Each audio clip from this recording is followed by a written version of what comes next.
ओडिशा के ढेंकनाल जिले में तथाकथित सवर्णों के आंगन से फूल तोड़ने की घटना पर 40 दलित परिवारों का सामाजिक बहिष्कार। विजय मानकर ने कहा कि प्रकृति और विज्ञान में जाति और वर्ण का अस्तित्व नहीं, लेकिन कुछ लोगों के दिमाग में गंदगी का अस्तित्व है।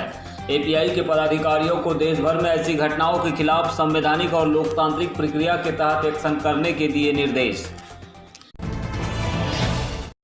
भारत में तथाकथित सवर्णों की मानसिकता में बदलाव आधुनिक युग में शायद ही कभी दिखाई दे। ऐसा हम इसीलिए कह रहे हैं क्योंकि ओडिशा के ढेंकनाल जिले में बीते 2 सप्ताह के भीतर 40 दलित परिवारों के सामाजिक बहिष्कार का मामला सामने आया है। दलित समुदाय से ताल्लुकात रखने वाली एक मासूम सी बच्ची ने तथाकथित सवर्ण परिवार के आंगन से फूल तोड़ने की वजह से ऐसा किया गया है। इस घटना के संदर्भ पर पूछे गए एक सवाल के जवाब में विजय मानकर ने इस प्रकार की घटना पर त्वरित टिप्पणी करते हुए सामाजिक बहिष्कार करने वाले तथाकथित सवर्णों की गिरी हुई सोच पर सवाल उठाया।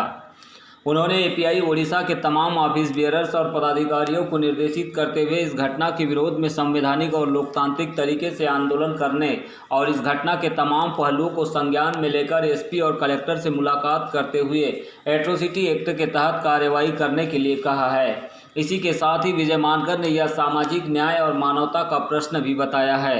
इसे सामाजिक न्याय और मानवता का प्रश्न बताया है। ऐसी घटनाएं किसी भी समुदाय के साथ होती है तो उसके खिलाफ देश भर में एपीआई के पदाधिकारी संज्ञान में लेकर कानूनी कार्रवाई के लिए बाध्य करने का प्रयास करें और सामाजिक न्याय के संघर्ष को देश भर में खड़ा करें।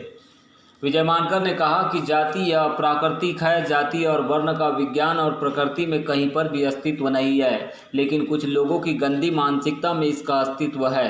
ढेंकनाल की घटना कानूनी अपराध है। भारत के संविधान ने भी छुआछूत को नकारा है। आईसीआरडी 1965 जातिगत भेदभाव को मानव अधिकारों का उल्लंघन मानता है। इसीलिए हमें सही रास्ते से संवैधानिक और लोकतांत्रिक प्रक्रिया और मानव अधिकारों की प्रक्रिया से एपीआई के पदाधिकारियों के द्वारा एक्शन लेना चाहिए और जहां जहां भी ऐसी घटनाएं होती है वहां जरूर जाना चाहिए।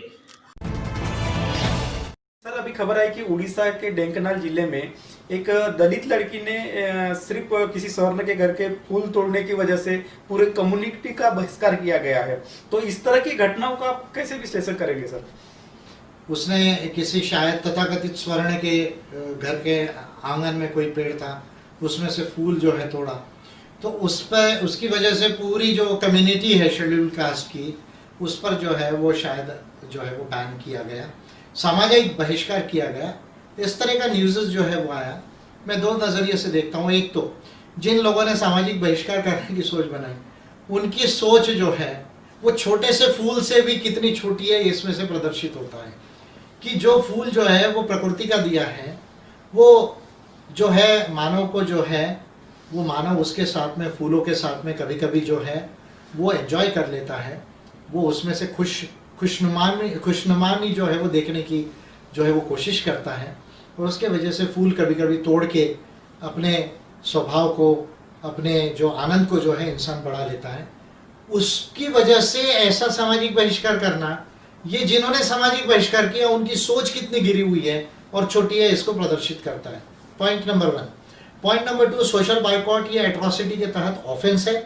SC/ST prevention of atrocities act 1989 के तहत ये एक ऑफेंस है और अगर ऐसा सामाजिक बहिष्कार किया जा रहा है तो उसके लिए FIR दर्ज की जानी चाहिए। डायरेक्टली SP के पास में जाकर FIR दर्ज करें और जो है उसमें पूरा फैक्ट को जो है वो नैरेट करें, टाइम प्लेस इंसिडेंट्स को नैरेट करें, कौन से लोग सामाजिक बहिष्कार कर रहे हैं उसको नैरेट करें और बाद में जो है कलेक्टर को भी उसका जो है वो FIR का कॉपी जो है जेरॉक्स दे और जो है डिविजनल कमिश्नर को भी दे और न्याय को लिए जो है सामाजिक न्याय के लिए जो है वो संघर्ष करे।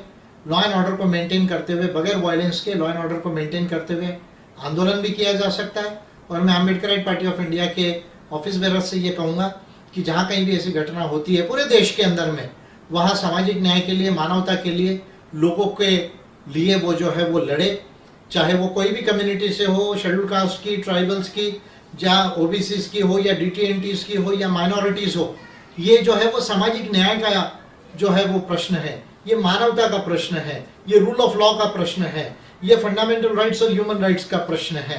तो मैं समझता हूँ उसको उसी नज़रिए से देखना चाहिए और API के ऑफिस बेरर्स ने कहीं पर भी हो जहां पर भी ऐसी घटना हो रही, तो जिस जिले में वो हो रही है वो जिले के ऑफिस बेरर्स, पड़ोस के जिले के ऑफिस बेरर्स या कहीं स्टेट का ऑफिस बेरर जहां पर भी कहीं पर करीब हो, वो जाए, वहां परिवारों से मिले और उनको लीगल गाइडेंस दे और बाद में संगठित रूप में जो है वो डेमॉन्स्ट्रेशन करे और ये देखे कि ऐसी जो एट्रोसिटीज़ की घटनाएं देश में हो रही है, चाहे वो उड़ीसा में हो, चाहे बिहार में हो, चाहे वो राजस्थान में हो, एमपी में हो या यूपी में हो या कहीं और भी हो, जहाँ जहाँ अम्बेडकर पार्टी ऑफ इंडिया के ऑफिस बेरर्स है वो जाकर उनको लीगल गाइडेंस दे, उनको हिम्मत दे और जो है इस तरह की सामाजिक न्याय की लड़ाई को जो है वो खड़ा करे। मानवता महत्वपूर्ण होती है। Caste is unscientific and unnatural. Caste और वर्ण का नेचर में और विज्ञान में कहीं पर भी जो है वो अस्तित्व नहीं, लेकिन कुछ इंसानों के गंदी मानसिकता में इसका अस्तित्व है। पर ये जो है एक लीगल ऑफेंस है। डिस्क्रिमिनेशन जो है वो कॉन्स्टिट्यूशन ऑफ इंडिया ने भी अनटचेबिलिटी को डिबार किया है। ICRD 1965 ये कास्ट और रेशियल डिस्क्रिमिनेशन को जो है वो ह्यूमन राइट्स का वायलेशन मानता है और इसलिए इसके लिए प्रॉपर वे में कॉन्स्टिट्यूशनल और डेमोक्रेटिक मेथड से और ह्यूमन राइट्स की मेथड से जो है API के ऑफिस बेरर्स ने एक्शन लेनी चाहिए और जहां जहां घटना होती है वहां जरूर जाना चाहिए। आपके पास अगर चीफ मिनिस्टर की ताकत होगी तो आप ये बात ध्यान में रखिए कि वो जिम्मेदारी आपको उड़ीसा के लोगों ने दी है, वो मूलभूत अधिकार और मानव अधिकारों का हनन करने के लिए नहीं दी है, वो उसको संरक्षण करने के लिए, उसे साकार करने के लिए दी है। और आप चीफ मिनिस्टर होंगे, आप मिनिस्टर होंगे, आप बिजनेसमैन होंगे, आपके पास जमीन होगी, लेकिन एक बात ध्यान रखो, ना राजनीतिक सत्ता की ताकत सबसे बड़ी होती है और ना धर्म की सत्ता की ताकत सबसे बड़ी होती है। सबसे बड़ी ताकत ये मानवतावाद की होती है, बुद्धिवाद की होती है। इस बात को ध्यान रखना। इंसानियत के ताकत के आगे एटम बम को भी खड़े रहना पड़ता है। ये इंसानियत की ताकत है। इसलिए आप इस बात को जल्दी खत्म करो। और मैं अपने लोगों से कहना चाहता हूं, SC ST के लोगों से, SC ST के लोगों से कहना चाहता हूं कि अब डरना बंद करो।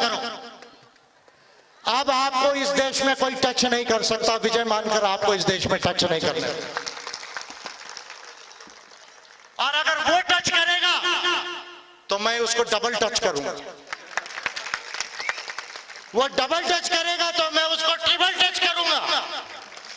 और ये टचिंग के गेम में ऐसा ना हो कि आपकी पूरी टचिंग निकल जाए।